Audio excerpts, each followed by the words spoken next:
పెళ్లి చేయడానికి సెటిల్ అవ్వక్కర్లేదు అంటున్నారు. అవసరమే లేదు. మీకు ఒక అమ్మాయి ఉంటే సెటిల్ అవ్వకపోతే పిల్లనిస్తారా? డెఫినెట్లీ ఇస్తారు. ఏ ధైర్యంతో ఇస్తారు ఒక తండ్రిగా? కలిసి బతకడానికి ధైర్యం ఏముందండి? ఇప్పుడు మీకు సమాజం అంతా ఒక రాంగ్ వేలో పోతుంది. మీరు ఒక 100 కోట్లలోనికి వాడు 100 కోట్లు ఉన్నాయి, సరే వాడు ఏం చేస్తలేడు. ఒక 100 కోట్లు ఉన్నాయి, 100 కోట్లున్న ఒక వ్యక్తికి మీరు పిల్లనిచ్చి పెళ్లి చేశారు. పెళ్లి టైంలో 100 కోట్లు ఉన్నాయి అనుకుందాం. రేపు తర్వాత ఒక 1 year 2 years కో ఏదైనా బిజినెస్ లో వచ్చి లాస్ వచ్చి వాడు జీరోకి వస్తే, అయ్యో నీ 100 కోట్లు వెళ్ళిపోయినాయి, నా పిల్లని తీసుకుని పోతా అంటావా? నువ్వు అంటావా? అంటావా?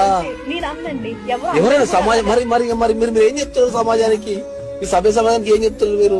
ఆడపిల్లలకైనా మగ పిల్లలకైనా నేర్పాల్సింది ఏంది? ఒక వ్యక్తితో ఎట్లా కలిసి ఉండాలా, ఒక వ్యక్తిని ఎట్లా కాపాడుకోవాలా. నీకు పైసలున్నా పైసలు లేకపోయినా, కెరీర్ సెటిల్ అయినా సెటిల్ కాకపోయినా నువ్వు ఎట్లా కాపాడుకోవాలని నేర్పాలి. కానీ నేను సెటిల్ అయితే పెళ్లినిస్తా, నేను వ్యక్తి గుణాలే చూస్తా, నేను ఆస్తులు ఏం చూడండి.